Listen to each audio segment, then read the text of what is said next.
एक बहुत ही मशहूर शायर थे जॉन एलिया। उन्होंने लिखा था, अंदाज हमारे मोहब्बत के जालिम जमाने से जुदा थे, बहुत दिल कातिल को सौंप दिया मैंने सिर्फ कलम करने से पहले। मोहब्बत में लोग जीने मरने की बातें करते हैं और इश्क को कातिल कहा गया है, प्यार को पागलपन से जोड़ा गया है। लव की बात हो तो लफड़े तक पहुंच जाती है। इश्क के सात मुकाम होते हैं जिसमें सबसे पहले आता है दिलकशी और एकदम आखिरी मुकाम होती है मौत। प्यार में पड़े प्रेमी यही सोचते हैं कि आखिरी लम्हे में एक दूसरे के साथ में होंगे, यानी कि दोनों प्रेमी साथ में होंगे, एक दूसरे की बाहों में दम तोड़ेंगे। लेकिन सोचिए, जिनके सहारे का आप उम्मीद कर रहे हैं वही बेवफा निकल गया तो क्या होगा? सोचिए ना, आप जिसके साथ में जिंदगी के सारे दुख बांटने के लिए बेसब्र नजर आ रहे हो, वो आपके शरीर को ही कई हिस्सों में बांट दे। सोचिए जरा, आप जिसकी नजरों को कातिल समझते हो वही अगर आपका कातिल निकल जाए। आज टाइम्स नाउ नवभारत पर हम एक ऐसी ही डेंजरस टेली सीरीज लेकर आए हैं जिसमें हम आपको वो कहानियां बताएंगे जो इस वक्त की सच्चाई, आपके आसपास जो चीजें हो रही हैं वो हैरान करने वाली है। दिल वाले दिल जले कैसे बन रहे हैं, हम सफर हथियारे निकल रहे हैं और उन कातिलों के सामने दम तोड़ती होठों से आखिरी बार यही आवाज निकलती है कि वो बेवफा है।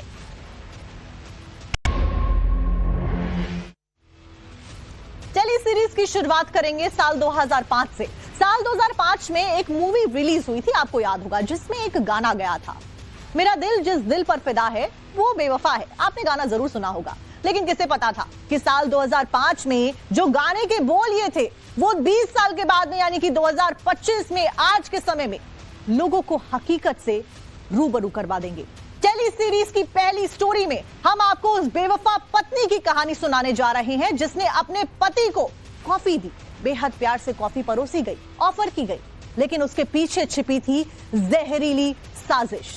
तो दिखाते हैं आपको इस डेंजरस टेली सीरीज की सबसे पहली स्टोरी, कॉफी से कत्ल, मौत का एक घूंट।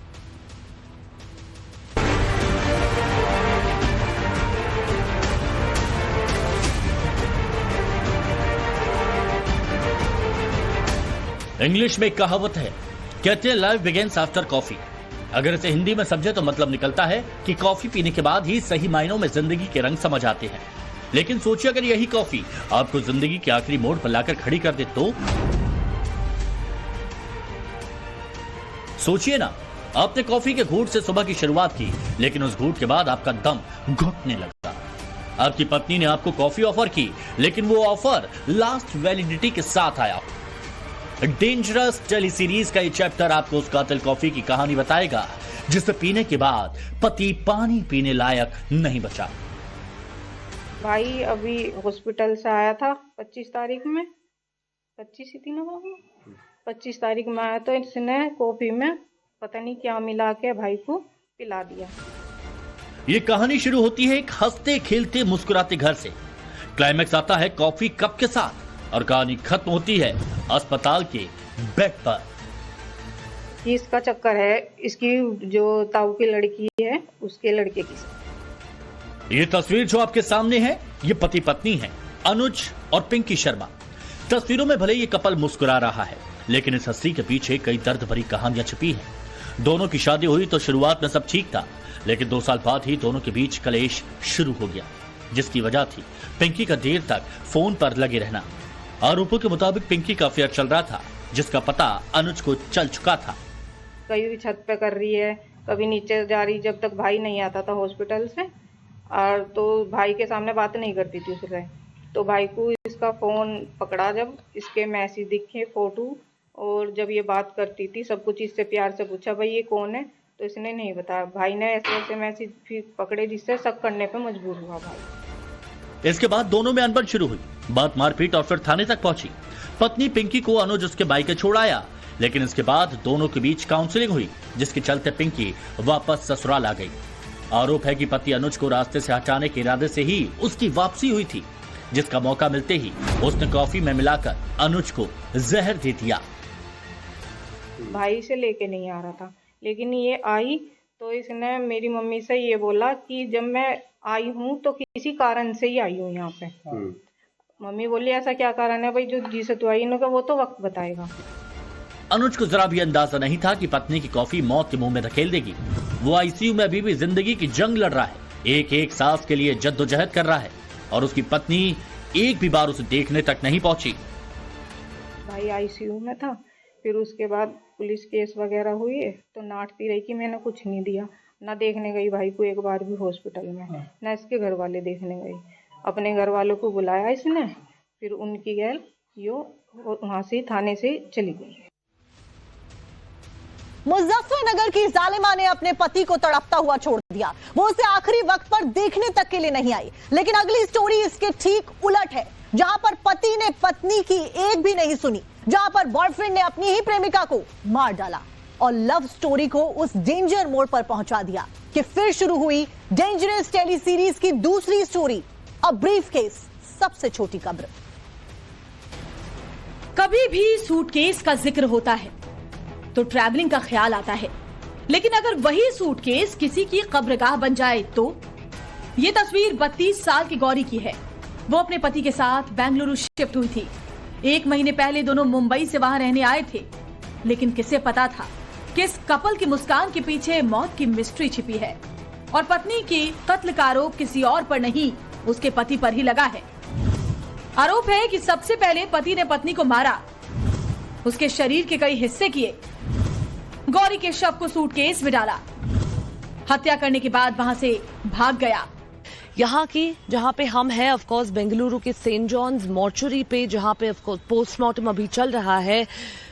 पुलिस का यही कहना है कि उन दोनों के बीच में मैरिटल डिस्कॉर्ड की वजह से ये पूरा मामला आगे आया है। क्या उनके बीच में कोई भी तरह का फाइनेंशियल स्ट्रेस था, वो भी अभी देखा जा रहा है। लेकिन ये पूरे मामले में यही यहाँ पे बात है कि 26 को जब ये मर्डर इनफैक्ट हुआ, दोनों के बीच में एक आर्ग्यूमेंट हुआ था। आर्ग्यूमेंट के बाद इनफैक्ट पति ने पत्नी को यहाँ पे स्लैप किया था। उसके बाद उसने उस पे चाकू फेंका था और उसी चाकू को लेके आज राकेश ने गौरी का हत्या किया है। और ये सारी बातें उसने कॉल पर अपने ससुराल वालों को बताई। बाद में पुलिस को इस बारे में पता चला। सूटकेस से गौरी का शव निकाला गया, लेकिन आरोपी भी बच नहीं पाया। उसने कोशिश तो पूरी की, लेकिन पुलिस ने उसे पुणे के रास्ते भागते हुए पकड़ लिया। हफ्ते पहले की बात है। रोहतक के सांपला कस्बे के पास बंद अटैची में कांग्रेस कार्यकर्ता हिमानी नरवाल की लाश मिली थी। उसके हाथों में मेहंदी लगी थी। हैरान करने वाली बात ये कि जिस सूटकेस में उसकी लाश मिली वो भी हिमानी की ही थी। और इस मामले में जिसकी गिरफ्तारी हुई, जिसने हत्या की बात कबूली, उसने अपने आप को हिमानी का बॉयफ्रेंड बताया। आरोपी का नाम सचिन है। उसने पुलिस को बताया कि वो हिमानी से प्यार करता था, कई सालों तक रिलेशनशिप में था, दोनों एक दूसरे के काफी क्लोज। लेकिन इस केस में भी प्यार के आगे पैसा जीत गया। आरोपी सचिन की माने तो आरोपी सचिन की माने तो उसने हिमानी को काफी पैसे दिए थे। वो उससे ज्यादा पैसों की डिमांड कर रही थी और इसी से परेशान होकर उसने पहले उसका कत्ल किया और उसके बाद सूटकेस में लाश को डालकर उसे झाड़ियों में फेंक दिया। आरोपी बहुत कॉन्फिडेंट था कि उसका सूटकेस वाला प्लान फुल प्रूव्ड है, लेकिन हुआ ठीक उसका उल्टा। पुलिस ने आखिरकार हत्यारे बॉयफ्रेंड को पकड़। सूटकेस वाली साजिश देखने के बाद एक और शायरी याद आती है। सादगी तो हमारी जरा देखिए, एतवार आपके वादे पर कर लिया। लोग डरते हैं कातिल की परछाई से, हमने कातिल के दिल में ही घर कर लिया। एक पति जिसने अपने पत्नी के साथ में 7 फेरे लिए, 7 वचन निभाने का वादा किया, उसको अपने दिल में जगह दी, उसके साथ में घर बसाया, लेकिन उसे भी ये नहीं पता था कि वो भी बेवफा निकलेगी। अगली स्टोरी में आपको दिखाते हैं वाइफ का लवर, एक सुपारी किलर।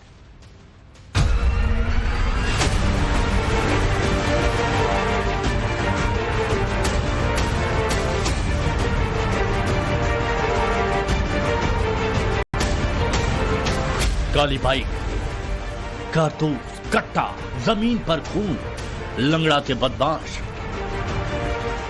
आपका अंदाजा एकदम दुरुस्त है। ये तस्वीर योगी के यूपी की है, जिला औरैया। वही औरैया जहां प्रगति ने अपने आशिक के साथ मिलकर पति दिलीप की सांसें रोक दी। हरियाणा के रोहतक से 463 किलोमीटर दूर यूपी के औरैया में भी पति पत्नी और वो के गंदे खेल में सनसनीखेज वारदात हो गई। इस खूनी खेल में 4 मुख्य किरदार हैं। मृतक दिलीप, पत्नी प्रगति का आशिक अनुराग और शूटर रामजी नागर। दिलीप यादव हत्याकांड में गिरफ्तार होने से पहले प्रगति और अनुराग एक दूसरे की मोहब्बत में गिरफ्तार थे। दोनों इस इश्क को एक मुकाम देना चाहते थे, लिहाजा दोनों ने शादी की कोशिश भी की, लेकिन प्रगति के परिवार को अनुराग पसंद नहीं था और दोनों ने प्रगति की शादी एक अमीर शख्स दिलीप यादव से तय कर दी। अनुराग बेचैन था, लेकिन चाहकर भी क्या करता। न प्रगति का परिवार तैयार था और न ही अनुराग के परिवार ने सपोर्ट किया। अपनी मोहब्बत को आंखों के सामने लुटता देख अनुराग पूरी रात रोया। इधर प्रगति भी बेचैन थी, लेकिन करती भी क्या। मजबूर प्रगति ने दिलीप से शादी कर ली। लेकिन ये चैप्टर यहीं क्लोज नहीं होता। इस लव स्टोरी को दी एंड से बचाने के लिए अनुराग और प्रगति ने एक खूनी साजिश रची, जिसमें अनुराग के साथ ऐशो आराम की जिंदगी बिताने का पूरा प्लान था। लेकिन उस प्लान में सबसे बड़ा रोड़ा था पैसे की कमी। शादी से पहले ही प्रगति अनुराग के साथ जीने मरने की कसम खा चुकी थी और उसने उन कसमों को निभाने के लिए अपने पति दिलीप की हत्या का प्लान बनाया और शूटर रामजीलाल को वो 2 लाख रुपए दिए, जो उसे मुंह दिखाई और आशीर्वाद के तौर पर परिवार से मिले थे। शादी के महज 15 दिन बाद ही पति दिलीप यादव पत्नी प्रगति और उसके आशिक अनुराग की साजिश का शिकार हो गया और शूटर रामजीलाल नागर ने उसकी हत्या कर दी। औरैया की रहने वाली प्रगति ने अपने प्रेमी अनुराग के साथ मिलकर अपने पति दिलीप को शादी के 15 दिन बाद ही मौत के घाट उतरवा दिया था और इसके लिए सुपारी किलर की सहायता ली गई थी। पति दिलीप को बदमाशों ने अपनी गाड़ी फंसे होने का बहाना दिलाकर उसकी क्रेन मंगाने की कवायद के लिए उससे संपर्क साधा और खेत में ले जाकर उसके सर में गोली मार दी थी। पहले इस घटना को दुर्घटना साबित करने की कवायद की जा रही थी, लेकिन बात जब नहीं बनी तो सीधे सर में गोली मार दी गई। दिलीप की मौत पर प्रगति दुनिया को दिखाने के लिए फूट फूट कर रोई, लेकिन अंदर ही अंदर वो खिलखिलाकर हंस रही थी, क्योंकि उसके और अनुराग के बीच का कांटा निकल चुका था। लेकिन कहानी में अभी और भी ट्विस्ट बाकी था। दिलीप की हत्या के बाद पुलिस की छानबीन शुरू हुई और शक की सुई घूमी प्रगति की तरफ। सीसीटीवी फुटेज से एक के बाद एक खुलासे होते चले गए और फिर प्रगति अनुराग का पूरा प्लान बेनकाब हो गया। पुलिस की पूछताछ में और पुलिस की इन्वेस्टिगेशन में इस पूरी घटना के तार प्रगति से जुड़ते दिखाई दिए, क्योंकि प्रगति ने 2 दिन पहले ही अपने मायके में जाकर अपनी प्रेमी के साथ होटल में मुलाकात की थी और वहां पर इस पूरी हत्याकांड की साजिश को अंजाम देने की रूपरेखा तैयार की थी और अब पुलिस ने इस मामले में 5 आरोपियों को गिरफ्तार कर लिया है।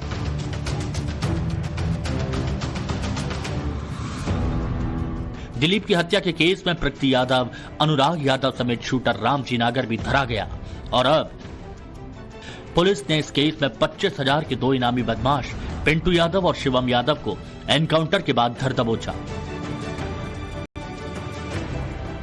और यह कांड दिल दहला देने वाला है, लेकिन ये समाज के बीच पनप रहे कातिल रिश्तों की सच्चाई की क्रूर सच्चाई भी है।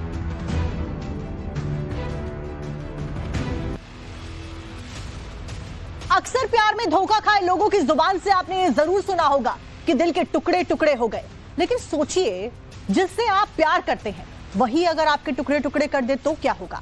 एक ऐसा जोड़ा जो साथ में जंगल सफारी पर जाया करता था, लेकिन फिर दिन बीते, वक्त बदला और उसके बाद कुछ ऐसा हुआ कि आशिक अपनी प्रेमिका के शव को छिपाने के लिए अंधेरी रात में जंगल जाया करता था और उसके शरीर के टुकड़ों को वहीं दफना देता था। स्टोरी नंबर 4 आपको दिखाते हैं, वो 80s गर्लफ्रेंड के 32 पीस।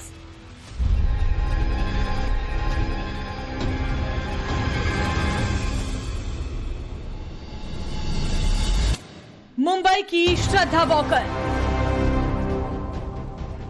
दिल्ली का आफताब और प्यार के 35 टुकड़े।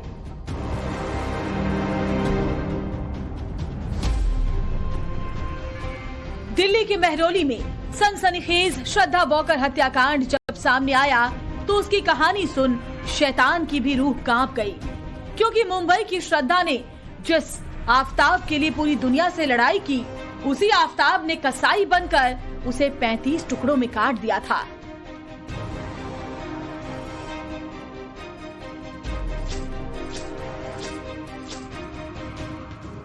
श्रद्धा के लिव इन पार्टनर आफताब ने प्यार के 35 टुकड़े कर डाले थे और उन 35 टुकड़ों को जंगल में अलग अलग जगहों पर फेंक दिया।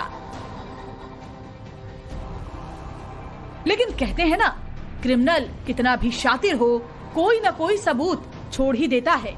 कानून के हाथों से हत्यारा आफताब बच ना सका और उसे गिरफ्तार कर लिया गया। लेकिन उसके बाद जो खुलासे हुए उसे सुनकर दुनिया दंग रह गई। दिल्ली के महरौली इलाके में हुई श्रद्धा हत्याकांड ने पूरे देश को खिला कर रख दिया था। श्रद्धा के साथ लिव इन में रहने वाले उसके दोस्त आफताब ने ही श्रद्धा की हत्या की थी। लेकिन लाश को ठिकाने लगाने के लिए उसने जो तरीका अख्तियार किया था, उससे हर कोई सन्न था कि एक इंसान इतना बेरहम कैसे हो सकता है। आफताब ने सनसनीखेज हत्याकांड को अंजाम देने के लिए क्राइम वेब सीरीज देखी, नशे में शव के टुकड़े किए, सबूत मिटाए, दिल्ली से मुंबई, उत्तराखंड, हिमाचल तक मर्डर की साजिश रची और आखिरकार अपने फ्लैट पर ही श्रद्धा को मौत के घाट उतार दिया। इस सनसनीखेज वारदात को अंजाम देने के बाद भी साइको किलर के चेहरे पर एक शिकन भी नजर नहीं आई। महाराष्ट्र की श्रद्धा का आफताब ने कथित तौर पर 18 मई को गला घोंटकर मर्डर कर दिया था और उसके शरीर के 35 टुकड़े कर दिए थे। शरीर के टुकड़ों को उसने दक्षिण दिल्ली के महरौली में अपने फ्लैट पर लगभग 3 हफ्ते तक फ्रिज में रखा था, जैसे निक्की यादव के शव को साहिल ने फ्रिज में रखा हुआ था। आफताब टुकड़ों को कई दिनों तक आधी रात को शहर भर में फेंकता रहा था। दिल्ली पुलिस की चार्जशीट में यहाँ तक दावा किया गया, आफताब ने स्टोन ग्राइंडर से श्रद्धा की हड्डियों का पाउडर बनाया और इसी तरह उसके सिर को ठिकाने लगा दिया। श्रद्धा के कातिल आफताब ने दरिंदगी की कई हदें पार कर दी थी। उसने जीते जी तो श्रद्धा को प्रताड़ित किया ही, मरने के बाद उसके शव के साथ भी बेरहमी दिखाई।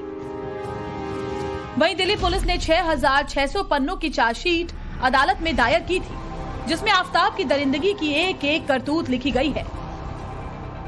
इस चार्जशीट में 150 से अधिक लोगों की गवाही ली गई। चार्जशीट में लिखा गया कि श्रद्धा को मारने के बाद आफताब ने चिकन रोल खाया था।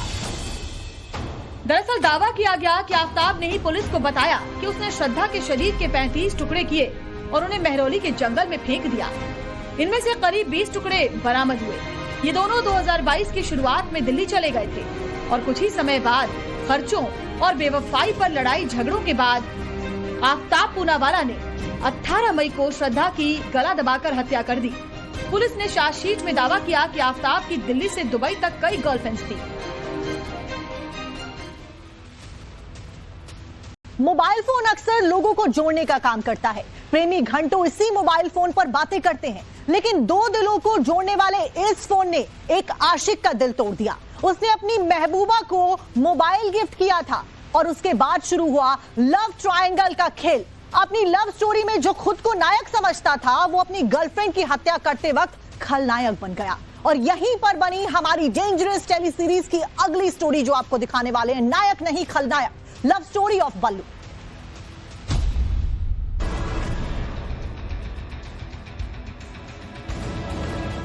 उन्नीस में एक फिल्म रिलीज हुई थी।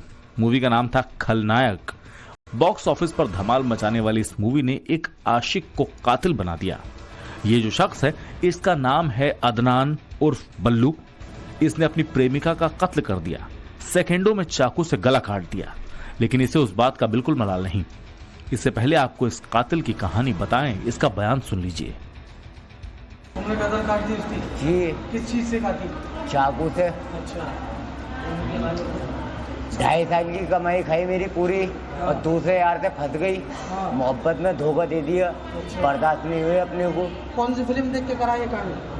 बल्लू, संजय दत्त, फैन हूं संजय दत्त का सर में। सुना आपने? यूपी के बुलंदशहर का एक खतरनाक अपराधी बल्लू का कहना था कि फिल्म देखकर उसे यह आइडिया आया। इसकी सनक ऐसी है कि इसने खलनायक फिल्म देखकर अपना नाम अदनान से बल्लू रख लिया। उसके बाद अपने 30 साल की प्रेमिका की जान ले ली, और वो भी सिर्फ शक पर। बल्लू का कहना है कि उसकी गर्लफ्रेंड का फोन बिजी आता था, ऐसे में उसे शक हुआ।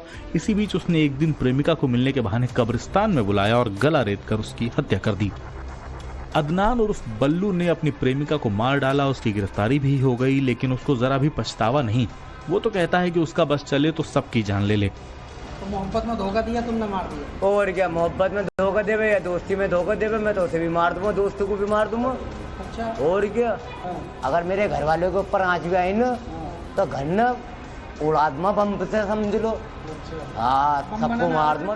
कातिल बल्लू ये दावा करता है कि बीते 2.5 सालों से दोनों का रिश्ता था। उसने अपने पैसों से फोन खरीदा और गर्लफ्रेंड आसमा को दिया, लेकिन वो इसे छोड़कर बाकी सबसे बात करती थी, तो उसने उसे मार डाला। बल्लू की ये कहानी लव स्टोरी नहीं बल्कि हेट स्टोरी है, कंप्लीट हेट स्टोरी। क्योंकि मोबाइल के चक्कर में मोहब्बत का ये हाल हो जाएगा, ये कोई सोच भी नहीं सकता। और इसमें सबसे खौफनाक ये है कि बल्लू को अपने किए का जरा भी पछतावा नहीं। मोबाइल की बात तो हो गई, अब बात चार्जर की करते हैं। मोबाइल डिस्चार्ज हो तो बेचैनी सी होने लगती है, लगता है कि क्या ही करें। फिर मोबाइल चार्ज हो जाता है तो सब कुछ नॉर्मल भी हो जाता है। हालांकि हमारी अगली कहानी में सारा गेम चार्जर ने ही खराब कर दिया। एक लड़की थी जो अपने आशिक पर जान छिड़का करती थी, और फिर एक ऐसी डरावनी रात आई जिससे सिर्फ आशिक को ही नहीं, चार्जर को भी इस रात ने बदनाम कर दिया। डेंजरस टेली सीरीज की स्टोरी नंबर 6 आपको दिखाएंगे, mobile charger, death of the lover. बेहद खूबसूरत, बेइंतहा मोहब्बत, फिर भी मर्डर। हरियाणा, यूपी में ही नहीं, देश की राजधानी में भी मोबाइल चार्जर के वायर से रिश्ते का गला घोंटा गया था, जिसे याद कर लोगों के आज भी रोंगटे खड़े हो जाते हैं। साहिल गहलोत नाम के शख्स के साथ निक्की यादव रिलेशनशिप में थी। दोनों 5 साल से लिव इन में रहते थे और एक दूसरे की बाहों में खूबसूरत भविष्य को इमेजिन कर रहे थे। लेकिन निक्की को क्या पता था कि उसकी ये मोहब्बत एक तरफा है और साहिल इस रिश्ते से बुरी तरह ऊब चुका था। और उसकी इसी सोच ने एक सनसनीखेज हत्याकांड की खौफनाक कहानी को जन्म दिया। हरियाणा के झज्जर की रहने वाली 22 साल की निक्की के साथ 5 साल लिव इन में रहने के बाद साहिल किसी और लड़की से शादी करने चला था। लेकिन ये निक्की को कैसे मंजूर होता? पर साहिल ने निक्की को धोखा देकर दूसरी लड़की से सगाई कर ली। बता दें कि निक्की और साहिल एक दूसरे को 2018 से जानते थे और 2018 से वो दिल्ली में लिव इन रिलेशनशिप में रहते थे। साहिल ने 10 फरवरी की दरमियानी रात को निक्की यादव की हत्या ही नहीं की, बल्कि ड्राइवर सीट के बगल में निक्की यादव की लाश को लेकर वो दिल्ली में 40 किलोमीटर तक पूरी रात घूमता रहा। आखिर में उसकी लाश को लेकर वो हरियाणा के मित्राओं कला गांव पहुंचा, जिसमें अपने ढाबे में निक्की यादव की लाश को रखा और ठीक 15 घंटे बाद साहिल ने शादी रचा ली। निक्की को धोखा देने के बाद भी साहिल को इस बात का जरा भी मलाल नहीं था। उसने सगाई में डांस किया, जश्न मनाया। उसे इस बात की कोई फिक्र नहीं थी कि जब निक्की को उसकी सगाई और बेवफाई के बारे में पता चलेगा तो फिर क्या होगा। लेकिन साहिल ने इसकी प्लानिंग की हुई थी। हालांकि ये प्लानिंग इतनी खतरनाक होगी, ये शायद ही किसी ने सोचा हो। 9 फरवरी 2023 की रात ही साहिल दिल्ली के उत्तम नगर में निक्की के फ्लैट पर पहुंचा और रात भर वहीं रुका। जब साहिल ने निक्की को अपनी सगाई के बारे में बताया तो फिर दोनों के बीच खूब झगड़ा हुआ। साहिल ने जैसे तैसे मामला संभाला और फिर निक्की को दिल्ली से बाहर घुमाने की बात कहने लगा। निक्की और साहिल गोवा घूमने जाने वाले थे, लेकिन साहिल का टिकट बुक ना हो पाया। ऐसे में उसने हिमाचल जाने का प्लान बनाया। पहले दोनों निजामुद्दीन रेलवे स्टेशन पहुंचे, जहां उन्हें पता चला कि उन्हें आनंद विहार से बस लेनी होगी। लेकिन जब वो आनंद विहार पहुंचे तो उन्हें पता चला कि उन्हें कश्मीरी गेट ISBT से बस मिलेगी। लेकिन कश्मीरी गेट पहुंचकर जब साहिल ने कार पार्क की तो दोनों के बीच शादी को लेकर फिर झगड़ा हो गया और आखिर में साहिल ने गुस्से में आकर डेटा केबल की तार से गला घोंटकर निक्की की खौफनाक तरीके से हत्या कर दी। पुलिस को जब इसकी जानकारी मिली तो पूरी शिनाख्त के बाद उसने साहिल को गिरफ्तार किया, लेकिन अब परिवार की मांग ये है कि साहिल को फांसी की सजा दी जाए। और अब अगली कहानी में बात उस सनसनीखेज हत्याकांड की करते हैं जिसने मोहब्बत करने वालों को अंदर से उबाल दिया है, जिसने इश्कबाजों को जला डाला है, जिसने एक बार फिर से प्यार के इतने टुकड़े कर दिए कि लोग उसकी दास्तां सुनकर सिहर जाएंगे। बताते हैं आपको स्टोरी नंबर 7 में क्या हुआ। प्रेशर प्यार का नहीं, कुकर का।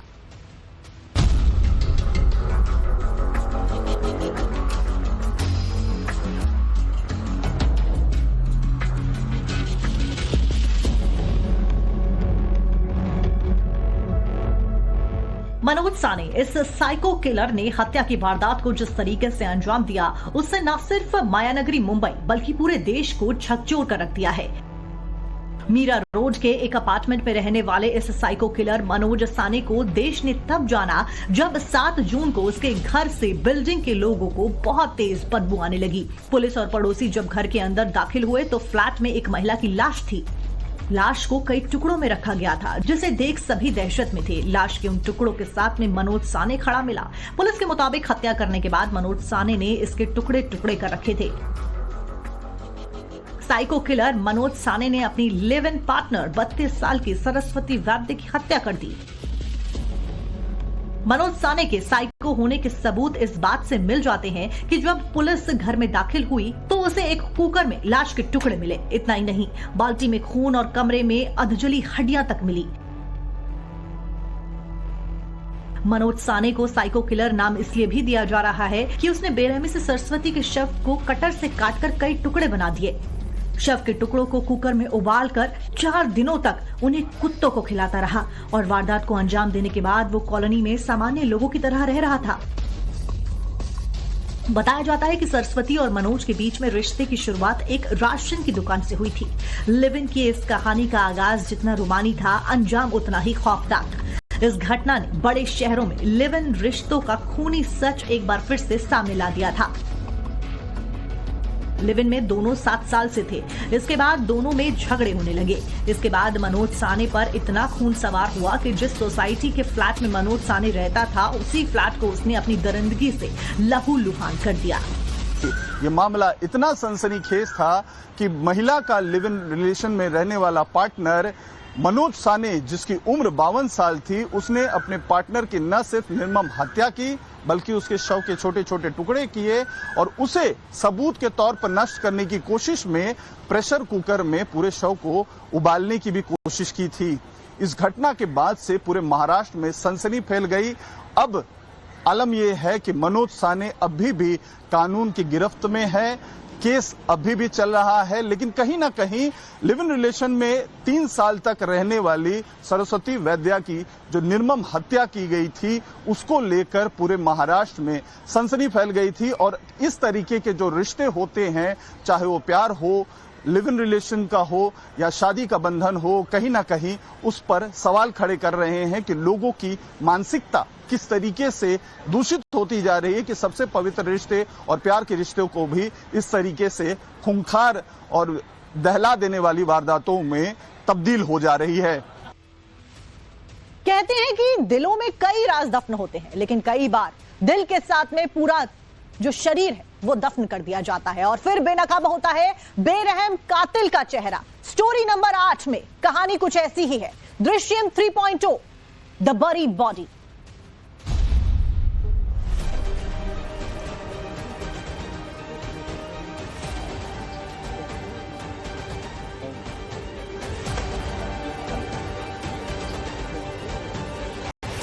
यूपी के कानपुर के इस मर्डर मिस्ट्री को कौन भूल सकता है, जिसे लेकर पुलिस 4 महीने तक उलझी रही और आखिर में जब इस वारदात का खुलासा हुआ तो डीएम बंगले का कनेक्शन सुन दुनिया हैरान रह गई। दरअसल 24 जून 2024 को एकता गुप्ता नाम की एक महिला अचानक गायब हो गई। पुलिस ने उसे तलाशने के लिए दिन रात एक कर दिया। फिर अचानक एक ऐसा खुलासा हुआ जिसे सुनकर यकीन करना मुश्किल था। इस पूरे केस में पुलिस की मदद की थी एक सीसीटीवी फुटेज ने, जिसमें एकता अपने जिम से निकलती हुई नजर आ रही थी। जिम से निकलने के बाद एकता अचानक गायब हो गई और एकता ही नहीं, उसका जिम ट्रेनर विमल भी गायब था। फिर क्या था, शक की सुई विमल की तरफ घूमने लगी। पुलिस ने छानबीन शुरू की तो एक के बाद एक खुलासे होने लगे। पहले जिम ट्रेनर विमल पुलिस को दाएं बाएं घुमाता रहा, लेकिन सख्ती से पूछताछ पर एकता गुप्ता की हत्या की बात सामने आ गई। और उसमें सबसे हैरान करने वाला खुलासा यह था कि एकता की हत्या के बाद उसे कानपुर में डीएम आवास के पास दफनाया गया। जानकारी के मुताबिक कातिल ने 24 जून को ही वारदात को अंजाम देकर उसी दिन लाश को ठिकाने लगा दिया था।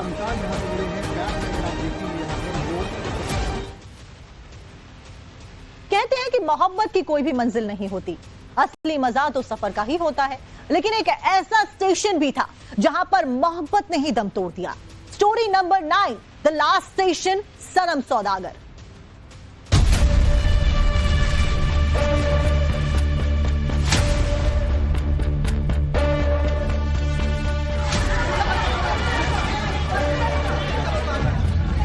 इश्क हमेशा मुकम्मल हो ये जरूरी नहीं। वो खूबसूरत थी और सिरफिरे आशिक की पसंद थी।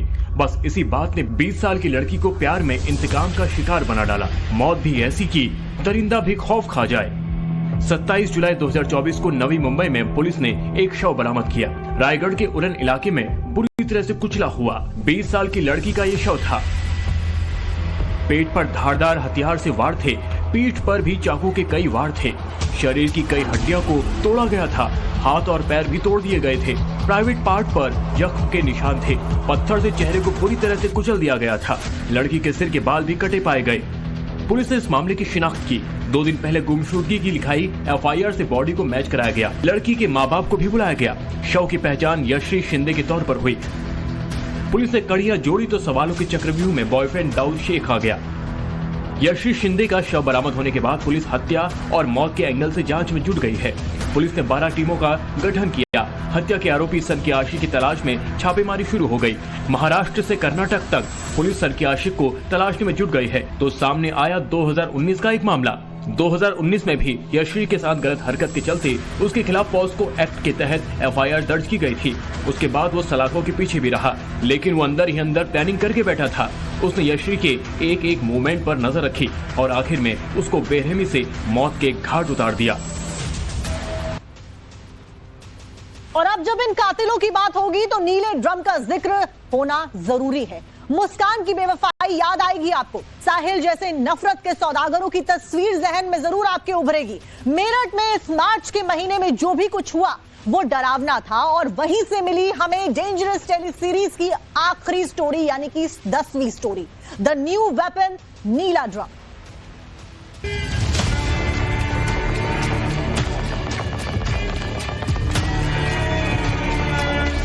प्यार, इकरार, शादी, तकरार, किलर हथियार और आखिरी वार। मेरठ के सौरभ राजपूत हत्याकांड की ये टाइमलाइन है। मर्चेंट नेवी में रहे सौरभ राजपूत को मुस्कान रस्तोगी से प्यार हुआ। दोनों ने इजहार किया, शादी हुई और फिर वो यानी साहिल शुक्ला की वजह से तकरार शुरू हुई।